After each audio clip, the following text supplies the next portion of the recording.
नमस्कार मित्रों, स्वागत है आपका आपके अपने YouTube चैनल IQ रैंकर्स में। और ये IQ रैंकर्स का एकेडमिक चैनल है जहां पर आपको कक्षा 6 से लेकर कक्षा 12 तक की सभी क्लासेस देखने को मिलने वाली हैं। उससे संबंधित जो भी नोट्स और PDF हैं वो भी आपको यहां पर प्रोवाइड कराए जाएंगे। तो इसी कड़ी में हमने बात की थी क्लास 9th के मैथ को स्टार्ट किया था, जहां पर हम एक्सरसाइज 1.1 को कंप्लीट कर चुके थे। और आज हम जो चर्चा करने वाले हैं एक्सरसाइज 1.2 की करने वाले हैं। उससे संबंधित जो एग्जाम्पल्स हैं हम उनको भी देख रहे होंगे। ठीक है, तो चलिए हम चलते हैं अपनी एक्सरसाइज पर 1.2 पर। उससे पहले आपके ये एग्जांपल्स रहे। एग्जांपल नंबर 3, संख्या रेखा पर √2 का स्थान निर्धारण कीजिए। आपको पता है √2 कैसा है। √2 अपरिमेय संख्या होती है और आप परिमेय संख्याओं का संख्या रेखा पर प्रदर्शित करना पहले ही क्लास 8 तक सीख चुके हैं। और अभी जो चर्चा करने वाले हैं √2 जो कि अपरिमेय संख्या है उसका स्थान निर्धारण। ठीक है, तो इसके लिए आपको कुछ चीजें पता होनी चाहिए। जैसे √2 हमें ये तो पता है कि भाई ये अपरिमेय संख्या है।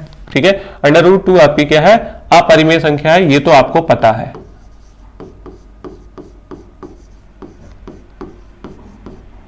अब मैं कहूं कि भी √2 अपरिमेय संख्या है, हम 1, 2, 3, 4 इन सबको तो संख्या रेखा पर प्रदर्शित करना जानते हैं।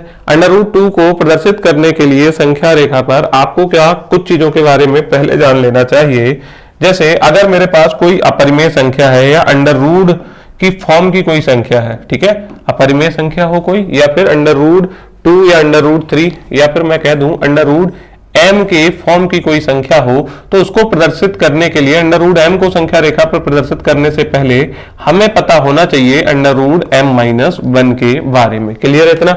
अगर √m एक अपरिमेय संख्या है और हम उसको संख्या रेखा पर प्रदर्शित करना चाहते हैं तो हमें किसे प्रदर्शित करना आना चाहिए, उससे पहले हमें पता होना चाहिए √m-1 के बारे में। ठीक है, अब इसका क्या मतलब हुआ, जैसे मैंने m की जगह पे यहाँ पे हमारा कितना लिखा है 2, मैंने यहाँ पे 2 रख दिया, तो यहाँ पे क्या हो जाएगा √2-1 बराबर कितना हो जाएगा √1, और √1 की वैल्यू कितनी आ जाएगी आपकी 1 आ जाएगी। मतलब आपको संख्या रेखा पर 1 प्रदर्शित करना आना चाहिए। ठीक है, पहली चीज तो ये थी। दूसरा, एक हमें और चीज पता होनी चाहिए, वो क्या पता होना चाहिए, दूसरी जो चीज हमें पता होनी चाहिए वो समकोण त्रिभुज के बारे में पता होनी चाहिए, क्योंकि हम उससे देखो समकोण त्रिभुज क्या होता है आप सबको पता है भी। समकोण त्रिभुज एक ऐसा त्रिभुज होता है जिसका कोई एक कोण 90 डिग्री होता है। ठीक है, अच्छा 90 डिग्री के सामने वाली भुजा कर्ण होती है। ठीक है, ये आपका आधार हो जाएगा और ये आपका क्या हो जाएगा, लंब हो जाएगा। ठीक है, तो हम इसी की हेल्प से, इसकी हेल्प लेके क्या करेंगे, किसी भी संख्या का स्थान निर्धारण करेंगे। जैसे √2 का स्थान निर्धारण हम करने वाले हैं, तो हमें इसके बारे में कुछ चीजें पता होनी चाहिए। जैसे मान लो मुझे पता है, मैं चाहता हूं कि भी आधार को मैं 1 यूनिट मान लूं, लंब को मैं 1 यूनिट मान लूं, तो मेरा कर्ण कितना हो जाएगा। तो आपने पाइथागोरस प्रमेय पढ़ ही रखी है। तो पाइथागोरस ने क्या कहा था कि अगर आपके पास एक समकोण त्रिभुज है तो उसकी सबसे बड़ी भुजा का वर्ग बाकी की बची 2 भुजाओं के वर्गों के योग के बराबर होता है। तो कर्ण का स्क्वायर बराबर क्या हो जाएगा आपका आधार का स्क्वायर प्लस लंब का स्क्वायर। ठीक है, कर्ण का स्क्वायर बराबर क्या हो जाएगा, आधार का स्क्वायर प्लस लंब का स्क्वायर। अब आधार आपने 1 माना था तो 1 का स्क्वायर प्लस 1 का स्क्वायर बराबर कितना हो जाएगा 1 + 1। इसका क्या मतलब हुआ, इसका मतलब हुआ कि भी 1 और 1 को जोड़ोगे तो 2 आएगा, और ये कर्ण का स्क्वायर है। और अगर आप केवल और केवल कर्ण की वैल्यू की निकालोगे तो कर्ण की वैल्यू कितनी आ जाएगी आपकी, कर्ण की वैल्यू आपकी आ जाएगी √2। ठीक है, √2 आपका प्लस माइनस √2 आता है, लेकिन यहाँ पे +√2 वैल्यू रखेंगे क्योंकि -√2 क्या होता है, -√2 यहाँ पे नहीं रख सकते क्योंकि कर्ण जो है एक लंबाई है। इतनी बात आ गई समझ में। तो √2 हमारे पास आ गया, तो √2 के लिए हमें क्या होना चाहिए भाई, आधार और लंब हमें पता होना चाहिए कि वो 1-1 यूनिट का है। अब संख्या रेखा पर इसको कैसे करेंगे, जैसे मैंने इसका नाम भी अभी नामकरण भी कर देते हैं। मान लो ये हमारे पास क्या है, ये पॉइंट A है, इसको हमने पॉइंट B बोल दिया और इसको हमने पॉइंट C बोल दिया। इसी त्रिभुज को हम बनाएंगे संख्या रेखा के ऊपर। ठीक है, तो सबसे पहले एक काम कर लेते हैं, एक लाइन को ड्रॉ कर लेते हैं। ठीक है, एक लाइन हम यहाँ पे क्या कर लेते हैं, एक लाइन डाल लेते हैं बिल्कुल सीधी सी। ठीक, चलो ये लाइन तिरछी हो जा रही है, हम क्या करते हैं यहां से स्केल ले लेते हैं। ठीक है, स्केल के थ्रू हम लाइन को खींच लेते हैं। हाँ यहाँ पे कर लेते हैं, ठीक है। इसको थोड़ा सा लंबा कर लेते हैं और लाइन खींच लेते हैं यहां तक, ठीक है। ये हमने यहां तक लाइन खींच दी आपकी, लाइन खींच की। लाइन खींचने के बाद अब हमें काम क्या करना था भाई, अब देखो संख्या रेखा एक हमने एक लाइन खींच दी, ये सिंपल सी एक संख्या रेखा हो गई। हमें इस पे ये ट्रायंगल बना देना है, ठीक है। ट्रायंगल बनाने से मेरा मतलब क्या है, जैसे आपका क्या करना, आप यहाँ पे जीरो कोई एक पॉइंट ले लेना और उसे बोल देना, उसका नामकरण कर देना भाई ये हमारा जो पॉइंट है जीरो, ठीक है। फिर उसके बाद आपको क्या करनी है, अपनी कंपास उठा लेनी है। इस कंपास से क्या करना है, इस कंपास से,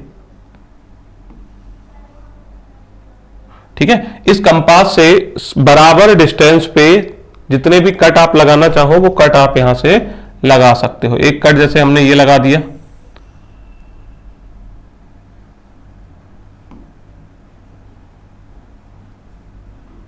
ठीक, एक कट हमने ये लगा दिया,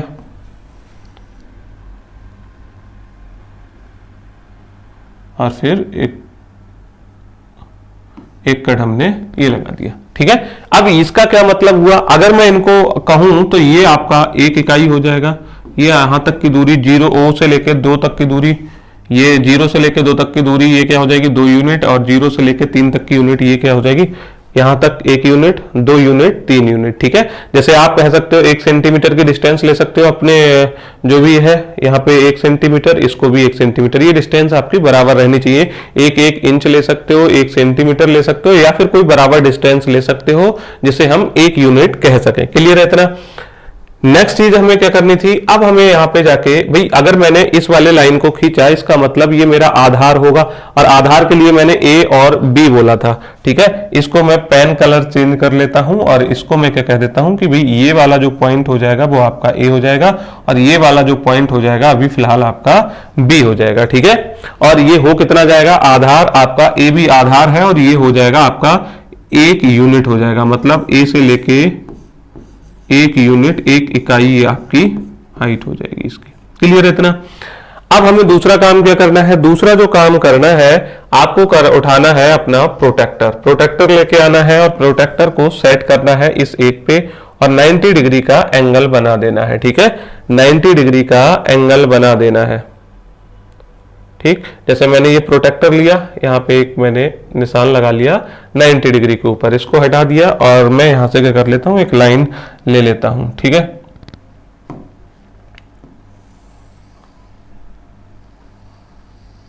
इस तरीके से आप कोई भी सीधी एक लाइन खींच सकते हो, ठीक। ये लाइन खींच दी आपने। अब आपको फिर से अपनी क्या करनी है, कंपास उठानी है, कंपास लेके आनी है, और कंपास का एक सिरा रखना है आपको यहां पे, ठीक है। वो डिस्टेंस नाप लेनी है जो आपने ली थी, 3 थी हमारे, हमने तो इसमें 3 ले रखा है। तो आप क्या करोगे, ऐसे ही आप यहाँ पे चले जाओगे, ठीक है। और यहाँ जाने के बाद इसको ऐसे करके कट लगा दोगे, ठीक। कट लगा दोगे, आपकी कितनी हो गई, ये जितनी डिस्टेंस ये थी 1 यूनिट की, उतनी ही डिस्टेंस आपने ये ले ली। और यहाँ से अब आपको क्या कर देना है, यहाँ से अब आपको वो लाइन खींच देनी है, तो ये कितनी हो जाएगी, √2 हो जाएगी, ठीक है। ये कितना हो जाएगा, √2 हो जाएगा। ये वाली लाइन भी आपकी, ये पॉइंट कौन सा हो जाएगा, मैंने कह दिया, ये पॉइंट मान लो, ये पॉइंट आपका सी हो जाएगा, ठीक है। ये आपका कितना हो जाएगा, तो आपका हो गया जी ये 1 यूनिट हो जाएगा, ठीक है। 1 यूनिट ये हो गया ए से लेके बी तक की, और बी से लेके सी तक का 1 यूनिट ये हो गया, तो आपके 1-1 यूनिट के हो गए। अब अगर मैं इसकी बात करूं, एसी की ये जो ए और जो सी की लंबाई है, तो ये कितनी हो जाएगी, ये आपकी हो जाएगी √2, ठीक है। जैसे हमने यहाँ पे दिखाया 1-1, और ये कर्ण आपका कितना हो जा रहा था, √2 आ रहा था। हमने ये वाली चीज आपको यहाँ पे प्रूफ करके भी दिखाई थी। इतनी बात आ गई समझ में, तो ये √2 हो गया। अब आपको क्या करना है, फिर से अपनी कंपास उठानी है, ठीक। कंपास उठानी है, कंपास का एक सिरा आपको रखना है यहां पर, ठीक है, यहां इस कोने पे, और दूसरे सिरे को आपको यहां पे इस तरीके से लेके जाना है, ठीक। फिर आपको क्या करना है, यहां से एक निशान इस तरीके से लगा देना है, ठीक। ये जो निशान लगाओगे, इसको अगर मैंने पॉइंट बोला, इसको मैंने बोल दिया कि ये जो पॉइंट है इसको आप डी लिख दो। कौन सा पॉइंट लिख दो, डी लिख दो। इसको आप डी पॉइंट लिख दो। ए पॉइंट ये रहा, और डी पॉइंट ये रहा, तो ये आपका √2 हो जाएगा। ठीक है। अच्छा, आप लोग कह रहे होंगे कि √2 जब यहाँ पे हो गया तो यही रहने देते। भाई ये देखो संख्या रेखा हमारी कौन सी है, ये वाली, तो ये संख्या रेखा पर नहीं था, तो हमने इसीलिए क्या किया, एक चाप लगाया इतनी ही डिस्टेंस पे यहाँ पे। ठीक है। और ये कितना हो जाएगा, √2 हो जाएगा। ठीक है। अच्छा, ये √2 कैसे हुआ, ये भी आपके माइंड में ये सवाल आ सकता है, तो हम भाई इस चीज को भी क्या करते हैं, क्लियर कर देते हैं कि भाई देखो आपको क्या करना है, आपने ये वाली चीज ली थी। ठीक है। मैं इसको क्या करता हूं, एक सर्कल बना देता हूं, पूरा सर्कल बना देता हूं। ठीक है। पूरा सर्कल बनाने के लिए मुझे कुछ इस तरीके से इसको रखना पड़ेगा। ठीक। अब एक बात बताओ, ये हमने पूरा का पूरा सर्कल बना दिया। ठीक है। अच्छा, ये वृत्त का केंद्र था, ओ पॉइंट को केंद्र माना था। यहाँ पे वृत्त की ये क्या है, परिधि है, तो वृत्त के केंद्र से परिधि तक की दूरी वृत्त की क्या कहलाती है, त्रिज्या कहलाती है। मतलब ओ से लेके सी तक की दूरी क्या हो जाएगी, त्रिज्या हो जाएगी। और त्रिज्या आपकी है कितनी, √2। ऐसे ही अगर मैं यहाँ पे देखूं, ये वृत्त का केंद्र है और यहाँ पे देखो ये परिधि तक की दूरी तो है, डी पॉइंट तक जा रहे हैं, तो परिधि तक की दूरी आपकी क्या हो जाएगी, वृत्त की त्रिज्या हो जाएगी। और वृत्त की त्रिज्याएं आप कहीं भी खींचे वो क्या होती हैं, बराबर होती हैं। एक ही वृत्त की त्रिज्याएं आपस में क्या होती हैं, बराबर। तो अगर ये √2 है तो यहां से लेके ओ से लेके डी तक की वैल्यू भी आपकी कितनी हो जाएगी, √2 हो जाएगी। इतनी बात आई समझ में। तो ये क्या है, ये एक पूरा का पूरा वृत्त ना बना के हमें केवल उतना काम करना था, तो फिलहाल मैं इस चीज को हटा देता हूं। ठीक है। ये रहा आपका। ठीक है। तो ये आपका सवाल था, इस तरीके से आपको करना था। √2 का स्थान निर्धारण आप इस तरीके से कर सकते थे। इतनी बात आई समझ में। √2 का स्थान निर्धारण आपको कुछ इस तरीके से करना था। ये आपकी एक्सरसाइज मतलब एग्जाम्पल नंबर 3 हो गया। ठीक है। इतनी बात आई समझ में। तो इस तरीके से आपको ये काम कर लेना था। अब चलते हैं हमारे नेक्स्ट एग्जाम्पल पे, जिसमें कि हमें संख्या रेखा पर √3 का स्थान निर्धारण करना है। ठीक है। √3 का स्थान निर्धारण करने के लिए फिर से हमें वही काम करना पड़ेगा। देखो पहले तो √3 है क्या, तो आपको पता है √3 अपरिमेय संख्या है।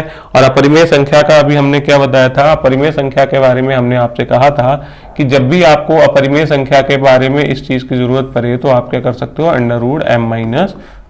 ठीक है। ये √m हो जाएगा, ये √m-1 हो जाएगा। ठीक है। अच्छा, मैंने क्या कहा, √m का मतलब m की जगह पे आप 3 रख दोगे, √m की जगह पे आप क्या कर दोगे, 3 रख दोगे, तो भाई ये कितना आ जाएगा, √2 आएगा। मतलब अगर आप संख्या रेखा पर √3 का स्थान निर्धारण करना चाहते हैं तो आपको √2 का स्थान निर्धारण करना आना चाहिए। आपको पता होना चाहिए कि संख्या रेखा पर √2 कहां पर है। ठीक है। इतनी बात आई समझ में। ये वाली बात हो गई। अब हमें क्या करना है, अब हम संख्या रेखा पर √3 का स्थान निर्धारण करते हैं। तो इसके लिए सबसे पहले हमें क्या करना था, हमें अपना रूलर यहां से ले लेना था। ठीक है।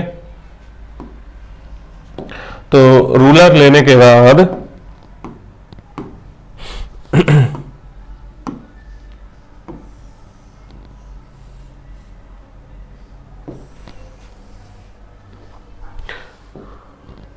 यहां पे आपको क्या करनी है, अपनी एक लाइन खींच लेनी है, जिसको हम क्या कहेंगे, संख्या रेखा कहेंगे बाद में। ठीक है। लाइन खींचने के बाद अब आप इसको क्या करो, इसका पॉइंट में डिवाइड कर दो। भाई स्टार्ट पॉइंट हमने दे दिया, ये 0 है। ठीक है। और इसको हम एक और नाम दे रहे थे पिछले वाले उसमें, इसको ए पॉइंट भी बोल रहे थे साथ ही साथ। ठीक है। दूसरा काम हमें क्या करना था, हमें कंपास अपनी उठानी थी और इसके बराबर टुकड़े कर लेने थे। ठीक है। √2 का स्थान निर्धारण करना तो हमें आता ही है, तो हम फिलहाल जो हमने वहां पे किया था, जितनी डिस्टेंस हमने यहाँ पे ली थी उतनी ही यहाँ पे ले लेते हैं। और यहाँ पे ये एक चाप लगा दिया हमने। ठीक है। ये दूसरा चाप लगा दिया हमने, ये तीसरा चाप लगा दिया हमने। ठीक है। काफी है। ठीक है। तो इसका क्या मतलब हुआ, अगर मैं इसको मैं बोलूं कि भाई ये कितना हो जाएगा, तो आप कहोगे ये 1 यूनिट हो जाएगा। यहां तक की डिस्टेंस 2 यूनिट हो जाएगी और यहां तक की डिस्टेंस आपकी 3 यूनिट हो जाएगी। ठीक है। अब देखो 0 से लेके 1 तक का जो हमारी डिस्टेंस है, इसे हमने 1 यूनिट बोला था। अब 1 यूनिट, अब हमें यहाँ पे क्या करना पड़ेगा, फिर हमने अपना कंपास लिया था, ये प्रोटेक्टर लिया था, 90 डिग्री का एंगल बनाया था। ठीक है। 90 डिग्री का एंगल बना देते हैं। लो भैया 90 डिग्री का एंगल बना दिया। 90 डिग्री का एंगल बनाने के लिए आपको क्या करने पड़ेगा यहाँ पे, चलो ये वाली लाइन,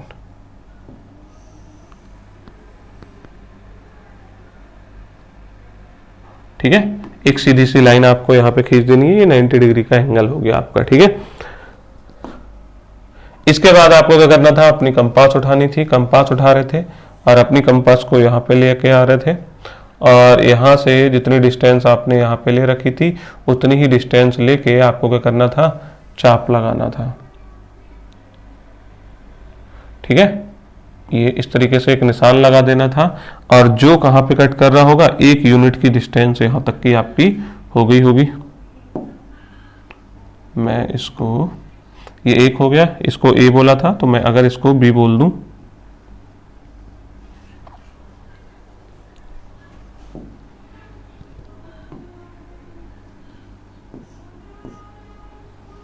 थोड़ी सी दिक्कत हो रही है,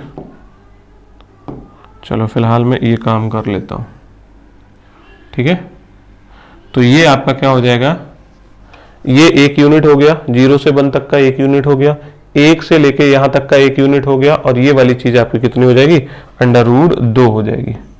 ये वाली चीज आपकी कितनी हो जाएगी, √2 और ये वाला 1 हो जाएगा, ठीक है। इतनी चीजें तो हम पहले कर चुके थे। इसको अगर मैंने B पॉइंट बोला था और इसको मैंने C पॉइंट बोला था और फिर हमने कहा था कि भाई इसका क्या कर दो, इसको संख्या रेखा पर दिखा दो, ठीक है। इसके लिए फिर हमने यहाँ पे प्रकार की नोक रखी थी और यहाँ पे अपनी कंपास का एक सिरा इधर एक चाप लगा दिया था, ठीक है। अगर आप करना चाहते हो वो काम तो कर दो, वरना इसकी जरूरत है नहीं, ठीक है, क्योंकि हमें अब √3 पे काम करना है, ना कि √2 पे।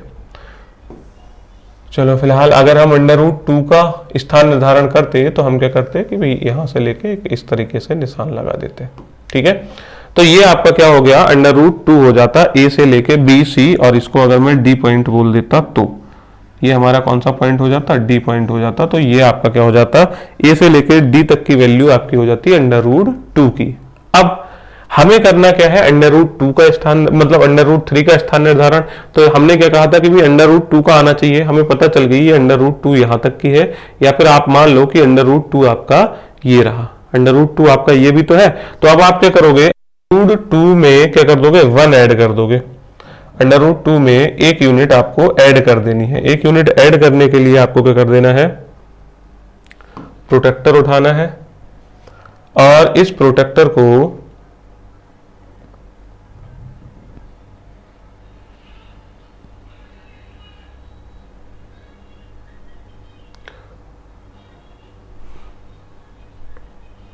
बिल्कुल सीधा इस तरीके से लगा लेना और यहां पे 90 डिग्री का एंगल बना देना है, ठीक है। ये इसे हमने कट कर दिया, एक लाइन ले ली यहां से इस तरीके से, ठीक है। तो ये आपका क्या हो जाएगा, 90 डिग्री का एंगल हो जाएगा। दूसरा काम क्या करना था, फिर हम ले रहे थे अपना कंपास और इसको 1 यूनिट बनाना है। तो 1 यूनिट बनाने के लिए आपको क्या करना पड़ेगा, यहाँ पे जाना पड़ेगा अपना ये जो पॉइंट है और फिर इसको 3 इंच तक खोल लेना है, 3 इंच तक, फिर इस तरीके से निशान लगा लेना है, ठीक है। ये क्या हो गया, ये √2 इकाई हो गया और ये कितना हो गया, 1 इकाई हो गया। क्लियर है इतना, ये कितना हो गया, 1 इकाई हो गया। अब आपको क्या कर देना है, अब आपको यहां से इस चीज को मिला देना है, ठीक। फिर इसके बाद हम क्या कर रहे थे, इसके बाद हम अपनी कंपास ले रहे थे, इस डिस्टेंस को हम कवर कर रहे थे, यहां से लेके यहां तक की डिस्टेंस को कवर कर रहे थे, ठीक है। और फिर क्या कर देते थे, एक चाप लगा देते थे इस तरीके से। ये चाप लग गया। ये जो चाप लगेगा, मान लो इस पॉइंट को मैंने C बोला, इसको D बोला, इसको अगर मैंने E बोला होता और इसको मैंने F बोला होता, तो A से लेकर F तक की डिस्टेंस आपकी कितनी हो जाती, √3 हो जाती, ठीक है। इतनी बात आई समझ में या नहीं। A से लेकर F तक की डिस्टेंस आपकी क्या हो जाती, यहां से लेकर इस A से लेकर इस F तक की डिस्टेंस आपकी कितनी हो जाती, √3 हो जाती। क्लियर है इतना। यहां पे मैं F लिख देता हूं। तो यहां से A से लेकर f तक की डिस्टेंस आपकी कितनी हो जाएगी, √3 हो जाएगी। ठीक, एक बार मैं फिर से बता देता हूं क्या क्या किया। सबसे पहले हमने एक लाइन ड्रॉ की, ठीक है, फिर हमने एक पॉइंट O स्टार्टिंग पॉइंट ले लिया, मतलब O कह रहा हूँ 0, आपने एक स्टार्टिंग पॉइंट ले लिया, फिर मैंने कंपास के जरिए यहाँ पे बराबर बराबर निशान लगाया। आप चाहे तो स्केल से वो बराबर बराबर निशान लगा सकते हैं, ठीक है। तो मैंने एक इसको क्या बोला, 1 यूनिट बोला, इसको यहाँ से 1 से लेकर 2 और 2 से लेकर 3 तक को मैंने क्या बोला, 1 यूनिट उस चीज को बोला, ठीक है। 1 यूनिट के बाद फिर मैंने क्या किया, यहाँ पे 90 डिग्री का एंगल बनाया। 90 डिग्री का एंगल बनाने के बाद इतनी ही डिस्टेंस का एक चाप मैंने इधर लगा दिया, यहाँ पे C पॉइंट मिला मुझे, C से मैंने A को मिला दिया, तो ये आपका √2 हो गया, क्योंकि 1 यूनिट ये था, 1 यूनिट ये था, तो 1 कितना हो जाएगा, √2 इसकी वैल्यू हो जाएगी। फिर आपने एक यहाँ पे चाप लगा दिया, तो इस तरीके से आपका बन रहा था A से लेकर D तक को √2 कह सकते थे, ठीक है। अब √2 कहने के बाद अब हमें ये भी √2 है, तो हमने यहाँ पे क्या किया, 1 यूनिट का निशान आपने यहाँ पे लगा दिया।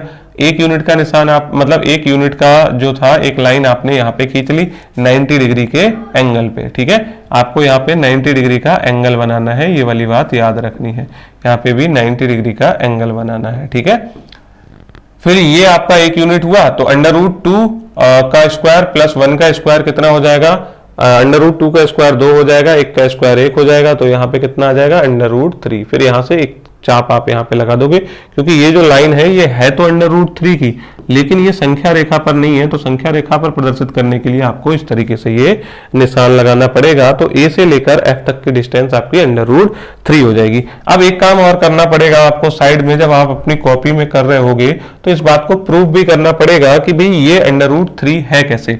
तो देखो भाई, हमने क्या किया था, हमने एक चीज ली, एक लाइन ली, इसको अगर मैं आधार मान लूं तो ये वाली चीज हमारी कितनी थी, √2 थी। इस ट्रायंगल की ये वाली चीज आपकी कितनी थी, √2 थी। अच्छा, ये वाली को हमने क्या माना था, इस वाली लाइन को हमने कहा था, इसको 1 बोला था, ठीक है, इसको क्या बोला था, 1 बोला था। तो ये वाली यूनिट आपकी क्या हो जाएगी, 1, जहां 90 डिग्री का एंगल होगा। तो कर्ण क्या हमारा, ये हमारा कर्ण ही तो हुआ, ये कर्ण हो गया, क्या कर्ण हमारा √3 आएगा। तो आपको कैसे करना है, आपने अभी पाइथागोरस प्रमेय के बारे में पढ़ा था कि कर्ण का जो स्क्वायर होता है वो किसके बराबर होता है, आधार का स्क्वायर मतलब √2 का स्क्वायर हो जाएगा, प्लस लंब का स्क्वायर मतलब 1 का स्क्वायर हो जाएगा, √2 का स्क्वायर का मतलब 2 हो जाएगा, √1 का स्क्वायर का मतलब 1 हो जाएगा, 2 और 1 आपका हो जाएगा 3। तो ये आपका हो जाएगा कर्ण का स्क्वायर, ठीक है, कर्ण का स्क्वायर। और अगर मैं केवल और केवल कर्ण की बात करूं तो केवल और केवल जो कर्ण हो जाएगा वो कितना हो जाएगा, √3 हो जाएगा, ठीक है। केवल और केवल कर्ण जो हो जाएगा वो √3 हो जाएगा, ठीक है। तो हमारा ये वाली वैल्यू √3 आ जाएगी। इस तरीके से आपको अपना एग्जाम्पल नंबर 4 कर लेना है, ठीक है। उम्मीद है ये वाला क्वेश्चन भी आपको अब समझ आ गया होगा कि √3 का वास्तविक संख्या रेखा पर स्थान निर्धारण कैसे करना है, ठीक है। अब हम चलते हैं अपने अगले सवाल पर। भाई अब हमारे जो एग्जाम्पल्स जो 2 थे वो हमने दोनों के दोनों एग्जाम्पल्स कर लिए। अब हम एक्सरसाइज पर पहुंच चुके हैं और एक्सरसाइज है 1.2, ठीक है। सबसे पहला क्वेश्चन क्या है, प्रत्येक अपरिमेय संख्या एक वास्तविक संख्या होती है। अब देखो भाई, प्रत्येक अपरिमेय संख्या एक वास्तविक संख्या होती है, तो हमको इसके बारे में कुछ चीजें पता होनी चाहिए कि भाई जो प्रत्येक अपरिमेय संख्या एक वास्तविक संख्या होती है, पहले तो हमें पहले सवाल का जवाब देना है। नीचे दिए गए कथन सत्य है या असत्य, कारण के साथ अपने उत्तर बताने हैं। पहले तो आपको यह बताना है प्रत्येक अपरिमेय संख्या एक वास्तविक संख्या होती है, ये वाली बात सत्य है या नहीं। देखो भाई, हमको पता है वास्तविक संख्या जो रियल नंबर्स हैं वो क्या होते हैं। तो अगर मैं आपसे एक बात कहूं कि भी वास्तविक संख्याएं क्या होती हैं, तो आपका क्या जवाब होगा, आपको कहना चाहिए, ठीक है, वास्तविक संख्याएं क्या होती है। तो वास्तविक संख्या अगर मैं कहूं कि भाई आपने आज तक जितनी भी संख्याएं पढ़ी हैं वो सारी की सारी संख्याएं आपकी वास्तविक संख्याएं हैं। क्या मतलब हुआ इसका, इसका ये मतलब हुआ कि आपने जितनी भी संख्याओं का मतलब आपने नेगेटिव संख्याएं पढ़ी होंगी, जैसे -1, अभी √2 पढ़ी है ना, आपने पढ़ा होगा 1.523, ठीक है, और आपने क्या पढ़ा होगा, 0 पढ़ा होगा, आपने पढ़ा होगा 5/4 पढ़ा होगा, आपने पढ़ा 0.333। ये सारी की सारी संख्याएं क्या होती हैं, वास्तविक संख्याएं होती हैं, ठीक है। क्लास 10th तक आप जितनी भी संख्याएं पढ़ोगे वास्तविक संख्याएं पढ़ोगे, क्लास 11th में जाके एक इमेजिनरी नंबर्स आते हैं उनको आपको पढ़ना पड़ेगा, ठीक है। वास्तविक संख्याएं अगर मैं इमेजिनरी नंबर्स का मतलब क्या हो गया, वो चीज हम क्लास 11th में सीखेंगे। फिलहाल आपको ये चीज सीख लेनी है। वास्तविक संख्याएं, आपने आज तक जितनी भी संख्याएं पढ़ी हैं वो सारी की सारी वास्तविक होती हैं। अच्छा, वास्तविक संख्या या तो आपने संख्याएं जो पढ़ी होंगी वो कैसी होंगी, या तो परिमेय होंगी या अपरिमेय होंगी। ठीक है, वास्तविक संख्याओं को हम दो भागों में बांट सकते हैं, या तो परिमेय या अपरिमेय। अगर मैं कहूं वास्तविक संख्याओं की डेफिनेशन दीजिए तो मैं कहूंगा कि भाई परिमेय और अपरिमेय संख्याओं के संग्रह को हम क्या कह देते हैं, वास्तविक संख्याएं कहते हैं। ठीक है, अब पहला क्वेश्चन आप देख लीजिए। आपका पहला क्वेश्चन क्या था, पहले क्वेश्चन में आपका लिखा है प्रत्येक अपरिमेय संख्या एक वास्तविक संख्या होती है। हर एक अपरिमेय संख्या एक वास्तविक संख्या होती है। खुद बताओ भैया, यहाँ पे मैं कुछ भी लिखूं, यहाँ पे मैंने कहा वास्तविक संख्या दो प्रकार की होती है, परिमेय या अपरिमेय। मैंने कहा यहाँ पे कोई भी अपरिमेय संख्या लिखो, कुछ भी लिखोगे, √2 वास्तविक होगी या नहीं, बिल्कुल होगी, क्योंकि हर एक अपरिमेय संख्या वास्तविक संख्या होती है। भैया देख लो, √3 आएंगी तो इसी के परिवार में, √4। ठीक है, क्लियर है इतना। ये जो सब है ये सब वास्तविक संख्याओं का ही तो भाग है। जब वास्तविक संख्या जो है वो दो भागों में बटी है, या तो परिमेय होंगी या अपरिमेय होंगी। तो हमने कहा जितनी भी परिमेय है वो, हमने कहा वो सबकी सब वास्तविक होंगी। हमने कहा जितनी अपरिमेय है वो सबकी सब वास्तविक होंगी। तो यही बात उन्होंने लिखी है कि भाई प्रत्येक अपरिमेय संख्या एक वास्तविक संख्या होती है। तो प्रत्येक का मतलब हर एक अपरिमेय संख्या एक वास्तविक संख्या होगी ही होगी। ठीक है, ये अपरिमेय संख्या √4 लिख गया है। √4 क्या होती है, आपकी एक परिमेय संख्या होती है। इस बात का खास ख्याल रखेंगे। ठीक है, √4 आपका क्या इधर आ जाएगा। ठीक है, क्यों हो जाएगा, क्योंकि √4 का वैल्यू जो होती है वो 2 होती है, और इसको हम p/q के रूप में लिख सकते हैं। ठीक है, तो ये आपकी क्या हो गई, अपरिमेय संख्या, ये आपकी परिमेय संख्या। तो यहाँ पे हमारा जो पहला सवाल था, प्रत्येक अपरिमेय संख्या एक वास्तविक संख्या होती है, तो ये कथन आपको बिल्कुल सत्य हो गया। आप क्या कहोगे, सत्य कथन गुरुदेव, प्रत्येक अपरिमेय संख्या एक वास्तविक संख्या होती है, सत्य कथन है। और क्यों हो जाएगी, क्योंकि कारण क्या हो जाएगा, अगर मैं इसके कारण की चर्चा करूं तो आप कहोगे भी इसका जो कारण हो जाएगा, कारण क्या हो जाएगा, कारण में आपको लिखना है वास्तविक संख्याएं, जो वास्तविक संख्याएं हैं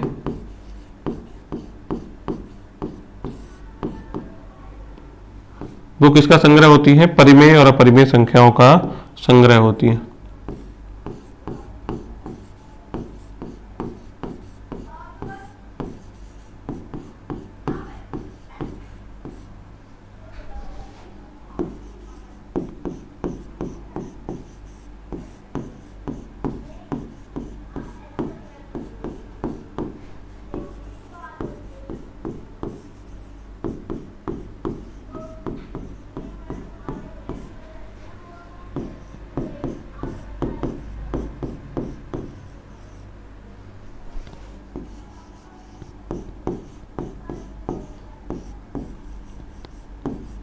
ठीक है, तो अतः हम क्या कह सकते हैं, अतः हम कह सकते हैं प्रत्येक अपरिमेय संख्या एक वास्तविक संख्या भी होती है। क्यों, क्योंकि ये क्या है, इसी के हिस्से हैं, वास्तविक संख्याओं के हिस्से हैं। दो मतलब वास्तविक संख्याओं की दो शाखाएं निकली हैं, एक परिमेय शाखा और एक अपरिमेय शाखा। हम बोल सकते हैं भाई एक ये वास्तविक संख्या एक पेड़ होगा, एक जड़ है, उसमें से परिमेय और अपरिमेय। तो अपरिमेय में जितने भी फल होंगे वो सबके सब किस पे लगे होंगे, वास्तविक संख्या पर भी लगे होंगे, मतलब वो सब वास्तविक के ही होंगे। क्लियर है इतना, इतनी बात आ गई समझ में। अगला क्या है, संख्या रेखा का प्रत्येक बिंदु √m के रूप का होता है, जहां m क्या है, एक प्राकृत संख्या है। ठीक है, अब अगर मैं दूसरे पॉइंट की बात करूं, ठीक है, दूसरे क्वेश्चन को मैं कहूं,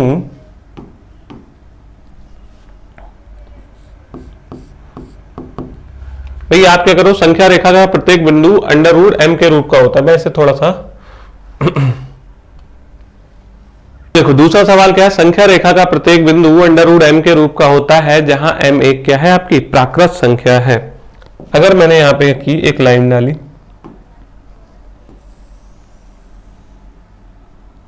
ठीक है, ये मान लो हमारी एक क्या है, संख्या रेखा है, और संख्या रेखा पर हम अपनी जो संख्या है उनको निर्धारित करते हैं। मान लो हमने यहाँ पे 0 लिखा है, यहाँ पे हमने 1 लिखा है, यहाँ पे हमने 2 लिखा है, यहाँ हमने 3 लिखा है। ठीक, यहाँ पे हम नेगेटिव नंबर्स लिख लेते हैं अपने -1 -2। ठीक है, अब इन्होंने क्या कहा संख्या रेखा का प्रत्येक बिंदु अंडर रूट एम के रूप का होता है। अंडर रूट एम के रूप का होता है, इसका क्या मतलब हो गया भाई, प्रत्येक बिंदु, इस पे कितने बिंदु होंगे, पहली बात तो ये रही। तो पहली बात अगर हमारी ये है कि भी इस पे कितने बिंदु होंगे, तो आप कहोगे यहाँ पर छोटे छोटे छोटे छोटे हर एक पॉइंट पे बहुत सारे बिंदु होते हैं। संख्या रेखा पर यहाँ पे क्या हो जाएंगे, बहुत सारे बिंदु होंगे। ठीक है, कितने पॉइंट, वैसे भी हमें पता है 0 से 1 के बीच में अनंत परिमेय संख्याएं होती हैं, या फिर हम ये भी कह सकते हैं 0 से 1 के बीच में अनंत अपरिमेय संख्याएं होती हैं। तो यहाँ पे क्या है, संख्या रेखा का प्रत्येक बिंदु अंडर रूट एम के रूप का होता है। कितने बिंदु होंगे, तो हमने कहा संख्या रेखा पर तो अनंत बिंदु होते हैं, और इन्होंने कहा हर एक बिंदु अंडर रूट एम के रूप का होता है। ये वाली बात सही है या नहीं? बोले जहां m एक प्राकृत संख्या है, बोले m के लिए भी हम कंडीशन बता दे रहे हैं। m क्या है आपकी, एक प्राकृत संख्या है। m अगर प्राकृत संख्या है, इसका मतलब m की जगह पे 1 रखोगे, m की जगह पे 2 रख सकते हो, 3 रख सकते हो, 4 रख सकते हो, 5 रख सकते हो, 6 रख सकते हो, 7 रख सकते हो, एक्सेट्रा। ठीक है, मैंने कहा भी अंडर रूट m की जगह पे अगर हमने 1 रखा तो क्या आ जाएगा, 1 आ जाएगा। बोले हाँ, अंडर रूट 1 हो जाएगा। बोले m की जगह पे अंडर रूट में क्या रख दो, 2 रख दो, तो अंडर रूट 2 हो जाएगा। बोले m की जगह पे अंडर रूट 3 रख दो। ठीक है, अंडर रूट 3 रख दो, तो ये अंडर रूट 3 हो जाएगा। अगर मैंने कहा अंडर रूट 2 की वैल्यू कितनी है, अंडर रूट 2 की वैल्यू क्या हो जाएगी, तो आप कहोगे अंडर रूट 2 की वैल्यू हो जाएगी 1.414। ठीक है, 414। ठीक है, अगर मैंने कहा अंडर रूट 3 की वैल्यू कितनी हो जाएगी, 1.732। ठीक है, 1.732। अब मान लो यहां पे एक बिंदु है 1.414, मान लो ये वाला पॉइंट है 1.414, और यहां पे 4 ये है, तो यहां पे 1.732 होगा। ठीक है, हमने दो लगातार क्या ले ली, प्राकृत संख्या ले ली। ये अंडर रूट 2 हो गया, ये अंडर रूट 3 हो गया, ये 1.414 है, 1.732 है। क्या इनके बीच में कोई संख्या नहीं होगी? तो आप कहोगे सर इनके बीच में तो और भी संख्या है, ये बहुत सारे पॉइंट्स होंगे या नहीं होंगे? ठीक है, तो बहुत सारे पॉइंट्स होंगे। 1.414 यहाँ पे होगा, मान लो 1.732 यहाँ पे होगा, और इनके बीच में भी बहुत सारे पॉइंट्स होंगे या नहीं होंगे? तो इन्होंने क्या कहा, संख्या रेखा का प्रत्येक बिंदु कहा है अंडर रूट एम के रूप का होता है। तो हम कह देंगे कि भैया प्रत्येक बिंदु अंडर रूट एम के रूप का होता है। ऐसा तो संभव नहीं है, ऐसा जरूरी नहीं है, जहां एम एक क्या है आपकी प्राकृत संख्या है। ठीक है, तो हम क्या लिखेंगे यहाँ पे, पहली बात तो कह देंगे इनसे कि भी इसका आंसर जो है ना दूसरे वाले का, उसको आप बोलो असत्य। ठीक है, ये गलत बात है आपकी। ठीक है, गलत बात है। बोले कारण क्या होगा, कारण में आप क्या करोगे, तो कारण में कहोगे भी एग्जांपल ले लो अंडर रूट 2 और अंडर रूट 3 वाला। अंडर रूट 2 और अंडर रूट 3 के बीच में कितनी संख्याएं होंगी, तो अनंत संख्याएं होती हैं, जो अंडर रूट m के रूप की नहीं होती है, जहां m एक प्राकृत संख्या है। ठीक है, आप कहोगे एग्जाम्पल के लिए आपके कहो असत्य हो गया, पहली बात तो ये लिख दोगे। अब मैं यहाँ पे व्हाइट से लिख देता हूं कि भी जो अंडर रूट 2 है, अंडर रूट 2 व अंडर रूट 3, हमने यहाँ पे ये करके भी दिखाया, 1.414 दिखाया, 1.732 भी दिखाया। तो हम लिखेंगे अंडर रूट 2 व अंडर रूट 3 के मध्य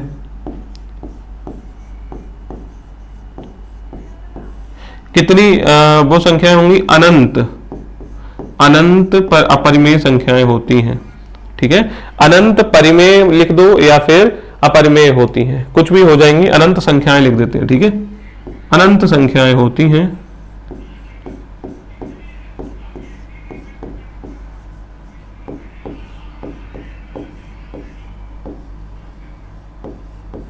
अनंत संख्याएं होती हैं जो कि अंडर रूट m के रूप की नहीं होती हैं, जो कि अंडर रूट m के रूप की नहीं होती हैं।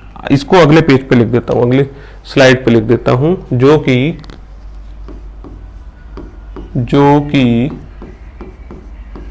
अंडर रूट m के रूप की नहीं होती हैं,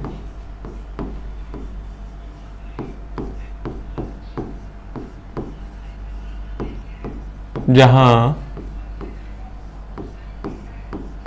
अंडर रूट m या फिर जहां m एक प्राकृत संख्या है, जहां m क्या हो जाएगा, एक प्राकृत संख्या है।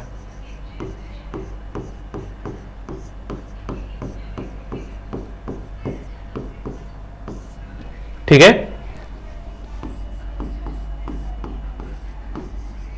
उम्मीद है ये वाली बात आपको बहुत ही अच्छे से समझ आ गई होगी। ठीक है, कोई डाउट अब नहीं बचा होगा। क्या था सवाल? संख्या रेखा का प्रत्येक बिंदु अंडर रूट एम के रूप का होता है जहां एम एक प्राकृत संख्या है। तो हमने क्या किया, संख्या रेखा पर प्रदर्शित करके देख लिया भाई, 0 1 2 3 4 5 सारे के सारे हमने यहाँ पे संख्या रेखा बना ली। और हमको पता है, मान लो 1 और 2 के बीच में कितनी अपरिमेय संख्याएं होती है, तो आप कहोगे परिमेय हो चाहे अपरिमेय हो, 1 और 2 के बीच में अनंत संख्याएं होती हैं, चाहे वो परिमेय रूप में हो या अपरिमेय रूप में हो। तो इन्होंने कहा कि भाई m क्या है, एक प्राकृत संख्या है, तो हमने m की वैल्यू यहाँ पे लिखी। m कोई भी प्राकृत संख्या होती है, सारी की सारी प्राकृत संख्याएं हमने यहाँ पे लिख दी। फिर हमने m की वैल्यू यहाँ पे रख रख के देखी। पहले अंडर रूट 1 की वैल्यू 1 आ गई, ये 1 हमने लिख दिया। अंडर रूट 2 की वैल्यू निकाली, वो 1.414 आई, उसको हमने यहाँ पे रख दिया। अंडर रूट 3 की वैल्यू आई 1.73, तो भाई 1.414 1.5 भी आएगा, इसके बाद 1.6 भी आएगा, इसके बाद आएगा या नहीं आएगा? ठीक है, तो 1.5 मान लो, 1.6 मान लो, ये जो पॉइंट होंगे क्या वो भी तो होंगे संख्या रेखा पर या नहीं? तो आप कहोगे हाँ बिल्कुल होंगे। तो हमने इसीलिए कह दिया कि ये वाली बात बिल्कुल गलत हो जाएगी। अंडर रूट 2 व अंडर रूट 3 के मध्य अनंत संख्याएं होती हैं, अनंत संख्याएं होती हैं जो कि अंडर रूट m के रूप की नहीं होती हैं, जहां m क्या है आपका एक प्राकृत संख्या है। ठीक है, इतनी बात आई समझ में? ठीक, अब चलते हैं हम अपने थर्ड पार्ट पे, जिसमें क्या लिखा है, प्रत्येक वास्तविक संख्या एक अपरिमेय संख्या होती है। ठीक है, प्रत्येक वास्तविक संख्या एक अपरिमेय संख्या होती है। तो अभी हमने क्या पढ़ा था भाई, पहले वाले क्वेश्चन में क्या पढ़ा था, जो वास्तविक संख्या होती है वो या तो परिमेय होगी या अपरिमेय होगी।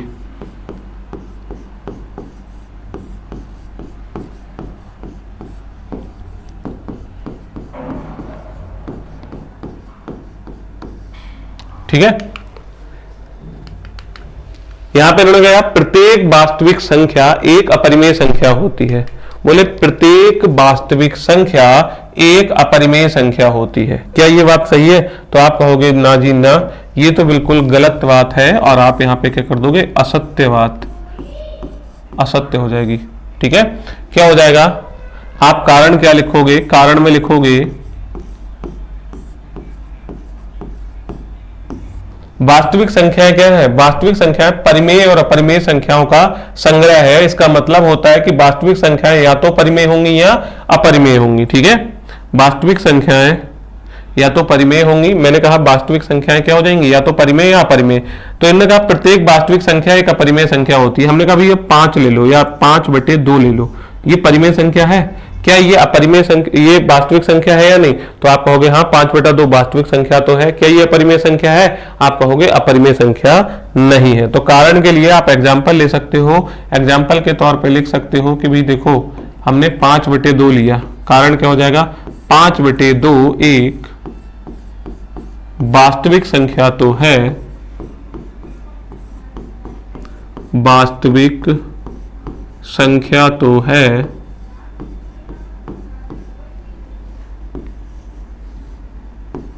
किंतु अपरिमेय नहीं। जबकि उन्होंने कहा था प्रत्येक वास्तविक संख्या अपरिमेय संख्या होती है।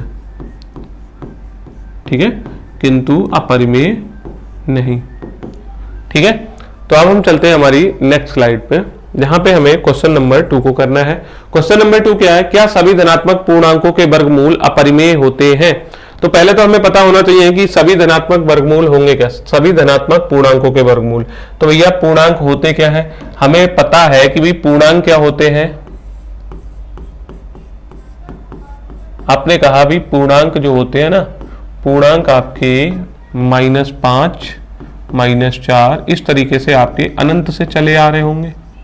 ठीक है, फिर 0, फिर 1, फिर 2, फिर 3, फिर 4 और अनंत तक चले जाएंगे। माइनस अनंत से लेके प्लस अनंत तक जो संख्याएं जाती हैं और कैसी हो, वो संख्याएं अंक में पूरी हो, मतलब -4 के बाद सीधे -3 आए, -2 आए, इनके बीच में और कुछ नहीं होगा, वो सारे के सारे आपके अंक क्या कहलाएंगे, पूर्णांक। तो बोले क्या सभी धनात्मक पूर्णांक, धनात्मक पूर्णांक का मतलब प्लस वाले हो जाएंगे। तो भैया धनात्मक पूर्णांक कौन से हैं इनमें, यहां से हम चर्चा कर रहे हैं, यहां से ठीक है, 1 से लेके इधर तक जिनके आगे प्लस का निशान होगा। तो 1 2 3 4 ये सब हमारे क्या हो जाएंगे, धनात्मक संख्याएं हो जाएंगी। क्या सभी धनात्मक पूर्णांकों के वर्गमूल, धनात्मक पूर्णांकों के वर्गमूल का मतलब आपके धनात्मक पूर्णांक 1 2 3 4 है, इनके वर्गमूल निकालो। सभी धनात्मक पूर्णांकों के वर्गमूल अपरिमेय होते हैं। मतलब अगर हमने कहा √1 रख दो, हमने कहा √2 रख दो, हमने कहा √3 रख दो, √4, √5, इतना काफी है। ठीक है, बोले क्या सभी धनात्मक पूर्णांकों के वर्गमूल अपरिमेय होते हैं। हमने सारे के सारे धनात्मक पूर्णांक ले लिए और उनका क्या कर दिया, वर्गमूल ले लिया। अब वर्गमूल ले लिया तो बोले ये सब के सब अपरिमेय होते हैं। क्या ये वाली बात सही है या नहीं? तो हमने कहा √1 जो हो जाएगा वो 1 हो जाएगा। √2 की वैल्यू कितनी होती है, 1.414 हो जाएगी। √3 की वैल्यू कितनी हो जाएगी, 1.732 हो जाएगी।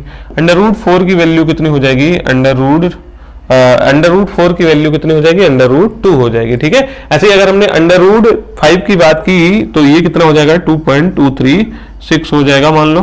ठीक है, ये इतनी बात आई समझ में, इसको आगे इस तरीके से लिख सकते हो। ठीक है, तो आप कहोगे कि भाई ये क्या हो जाएगा, √1 आपका जो हो जाएगा ये आपकी एक परिमेय संख्या हो जाएगी। बोले कैसे, कि भाई इसको तो आप P/Q के रूप में लिख सकते हो, नहीं बोलो। √1 जो होगी वो क्या हो जाएगी, आपकी परिमेय संख्या। ये क्या हो जाएगी, अपरिमेय संख्या, अशांत अनावर्ती, नॉन टर्मिनेटिंग, नॉन रिपीटिंग। ठीक है, तो ये भी आपकी अपरिमेय हो जाएगी। देखो भैया ये √3 ये भी आपकी अपरिमेय, अभी हमने पढ़ा √2 को बनाया था, √3 का बनाया था, और √5 वाला अभी आगे हमारे सवाल आएगा, अपरिमेय होता है। लेकिन √4 क्या होता है, ये आपका क्या हो जाएगा, परिमेय हो जाएगा। ठीक है, क्यों हो रही है ये संख्याएं परिमेय, क्योंकि हम इनको P/Q के रूप में लिख सकते हैं। एग्जाम्पल के लिए ये 2 लिखा है, 2/1 लिख सकता हूं या नहीं। ठीक है, परिमेय संख्याएं क्या होती हैं, जिन्हें P/Q के रूप में लिखा जा सकता है। ठीक है, और Q क्या होता है, 0 के बराबर नहीं होता, और P और Q आपके क्या होने चाहिए, पूर्णांक होने चाहिए, वो परिमेय संख्या होती है। तो आपने √4 को √2 के रूप में लिख दिया, जो कि क्या है, आपकी एक परिमेय संख्या है। तो इसका आंसर आप क्या लिख दोगे, इस बात का आंसर आप क्या लिख दोगे, क्या पूछा था उन्होंने, क्या सभी धनात्मक पूर्णांकों के वर्गमूल अपरिमेय होते हैं? तो आप कहोगे नहीं। क्या लिख दोगे, नहीं, नहीं, सभी धनात्मक पूर्णांकों के वर्ग, सभी धनात्मक पूर्णांकों के वर्गमूल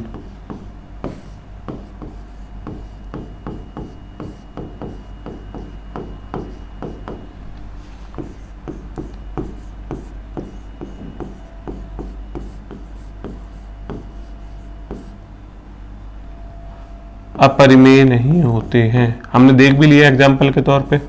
ठीक है, अपरिमेय नहीं होते हैं। ठीक है, इतनी बात आई समझ में। फिर बोले यदि नहीं तो एक ऐसी संख्या के वर्गमूल का उदाहरण दीजिए जो कि परिमेय संख्या है। हमने कहा एग्जाम्पल ले लो, एग्जाम्पल तो हमारे सामने बहुत है, √4 ले लो फिलहाल। √4 आप कहोगे, √9 हो जाएगा, √16 हो जाएगा। तो √4 का मान कितना आ जाएगा, तो आप कहोगे √4 का मान 2 होता है, और इसको आप क्या कर सकते हो, P/Q के रूप में लिख सकते हो, 2/1 लिख दोगे इसको। ठीक है, और ये क्या हो जाएगा, ये P की वैल्यू हो जाएगी और ये Q की वैल्यू हो जाएगी। अब देखो Q 0 के बराबर तो नहीं है, आप कहोगे नहीं, Q तो किसके बराबर है, 1 के बराबर है, और P और Q आपके क्या है, पूर्णांक है, 1 और 2 आपके पूर्णांक होते हैं। उम्मीद है ये क्वेश्चन अब आपको समझ आ गया होगा, इस तरीके से इसको कर देना था। ठीक है, इतनी बात आई समझ में। अब हम चलते हैं हमारे नेक्स्ट क्वेश्चन पर, जहां पर हमको संख्या रेखा पर √5 को निरूपित करना है। देखो जब हम इस सवाल को कर रहे थे तो हमने आपको समझाई थी सबसे पहली बात, ऐसा जो सवाल √2 √3 का एग्जाम्पल जब हम कर रहे थे तब हमने क्या कहा था, अगर आपको √m का स्थान निर्धारण करना है तो आपको √m-1 के बारे में पता होना चाहिए। तो हमने कहा √5 का मतलब क्या हो जाएगा, √5 - 1 √4। तो संख्या रेखा पर आपको 2 के बारे में पता होना चाहिए, संख्या रेखा पर आपको 2 के बारे में पता होना चाहिए कि भाई 2 कहाँ आएगा। ठीक है, पहली चीज। दूसरी चीज हम क्या कर रहे थे, चलो अब हम क्या करेंगे, अब हम एक संख्या रेखा पर इस चीज का स्थान निर्धारण कर देते हैं √5 का। सबसे पहले में उठा लेते हैं रूलर, और रूलर को लेने के बाद यहाँ पे हम क्या करते हैं, एक सीधी सी लाइन खींचते हैं। ठीक है,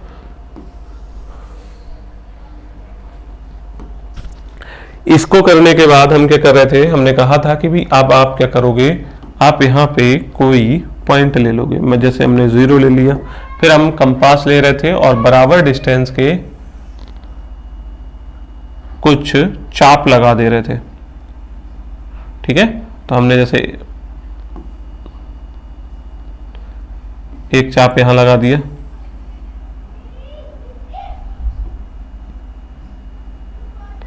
एक चाप यहां लगा दिया,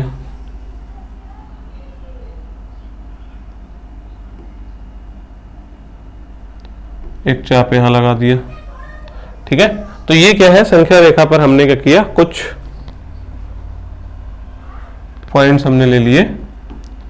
हमने कहा कि भाई ये 1 है, इसको आप 2 मान लो, इसको आप 3 मान लो।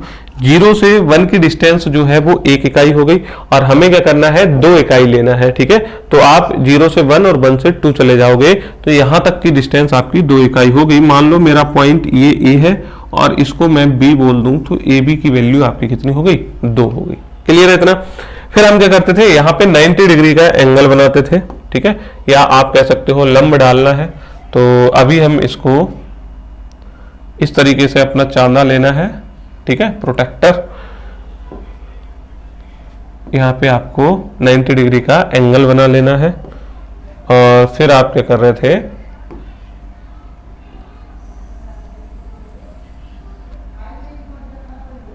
इस तरीके से लाइन डाल दे रहे थे, मतलब इस पे एक लंब डाल दे रहे थे 90 डिग्री का एंगल के साथ। फिर क्या कर रहे थे, हम कंपास उठाई, हमने यहां से हमने वो डिस्टेंस कवर की पहले तो, कि भाई हमारी कंपास में कितनी रहनी चाहिए, बोले 3 इंच। ठीक है, हमने फिलहाल यहाँ पे आए, हमने इसको 3 कर लिया। इस तरीके से बराबर डिस्टेंस, जितनी डिस्टेंस हमने यहाँ ली थी उतनी ही यहाँ ले लेंगे। ठीक है, तो ये यहाँ से यहाँ तक की दूरी जो हो गई, A से लेके B तक की दूरी हो गई 2 यूनिट। ठीक है, और B से लेके अगर मैं C तक की बात करूं, B से लेके अगर मैं C तक की बात करूं, तो B से लेके C तक की यूनिट कितनी हो जाएगी, 1 यूनिट हो जाएगी। फिर इसको इस तरीके से मिला दोगे। ठीक है, तो ये आपका हो जाएगा 1 यूनिट। ठीक है, ये आपका B पॉइंट था, ये आपका हो जाएगा C पॉइंट। ये 2 है, ये 1 है, तो ये सिंपल सी बात है, √5 हो जाएगा। ठीक है, अभी हम प्रूफ करके भी इस बात को दिखाएंगे कि भाई √5 ये कैसे होगा, वो दिखाना पड़ेगा। ठीक है, वरना क्वेश्चन करने का कोई फायदा नहीं निकलेगा। अब ये वाली चीज क्या हो जाएगी, ये वाली चीज आपकी √5 डिस्टेंस मैंने अपनी कंपास में भर ली, और यहां से क्या किया, एक निशान लगा दिया। ये निशान जो जाएगा, मान लो ये पॉइंट D हुआ, तो A से लेके D तक की जो डिस्टेंस हो जाएगी वो संख्या रेखा पर √5 को निरूपित करेगी। ठीक है, ये भी √5 है, ये लगाने की क्यों जरूरत पड़ी, भाई ये √5 है, लेकिन ये संख्या रेखा पर नहीं है। संख्या रेखा पर कौन सी हो जाएगी, ये A से लेके D तक की डिस्टेंस, संख्या रेखा तो हमारी यही रहेगी। तो यहाँ पे A से लेके D तक की जो डिस्टेंस है वो कितनी हो जाएगी, √5 हो जाएगी। और ये वाली बात हम आपको समझा चुके हैं कि भाई O मतलब ये A पॉइंट और A से C तक की ये क्या है, वृत्त की त्रिज्या है, और उसी वृत्त की त्रिज्या ये भी है, A से लेकर D तक की, ये क्या हो जाएगी, आपकी वृत्त की त्रिज्या हो जाएगी। तो ये आपका √5 हो गया। ठीक है, इतनी बात आई समझ में। अब देखो, जैसे अब इस बात को हमें प्रूफ करना पड़ेगा, हमें क्या प्रूफ करना पड़ेगा कि भाई आपने ये 2 ले लिया, ये 1 ले लिया, तो ये √5 कैसे आया। तो √5 करने के लिए हमें क्या करना पड़ेगा, एक समकोण त्रिभुज ले लेना पड़ेगा, और समकोण त्रिभुज हम यहाँ पे बना भी लेते हैं। ठीक है, अब ये समकोण त्रिभुज हमने लिया है, इसका नामकरण कर देते हैं जैसे हमने यहाँ पे किया था। ये पॉइंट A है, ये B है, और यहाँ पे ये क्या हो जाएगा, C। ठीक है, तो फिलहाल मैं इस वाले पॉइंट को A लिख रहा हूं। ठीक है, इस वाले पॉइंट को मैंने A लिख दिया, इस वाले पॉइंट को B लिख दिया, और ये वाला हमारा क्या हो जाएगा, C पॉइंट हो जाएगा। तो A से B तक की डिस्टेंस को हमने कितना माना था, A से लेकर B तक की डिस्टेंस को हमने 2 यूनिट माना था। B से लेके C तक की डिस्टेंस को हमने कितना माना था, 1 यूनिट माना था। और अब हमें कर्ण निकालना है AC की वैल्यू। तो कर्ण का स्क्वायर बराबर कितना होता है, आधार का स्क्वायर, आधार आपका कितना हो जाएगा 2 हो जाएगा, प्लस लंब का स्क्वायर, लंब आपका कितना हो जाएगा 1 हो जाएगा, 2 का स्क्वायर होता है 4 प्लस 1 का स्क्वायर हो जाएगा 1, कितना हो जाएगा भैया 5 हो जाएगा। ये किसकी वैल्यू हमने निकाली है, AC के स्क्वायर की। तो AC की वैल्यू कितनी आ जाएगी, तो AC की वैल्यू आपकी √5 आ जाएगी। तो AC की वैल्यू आपकी √5 हो गई। यहाँ पे देख लो भैया AC की वैल्यू हमने कितनी रखी है,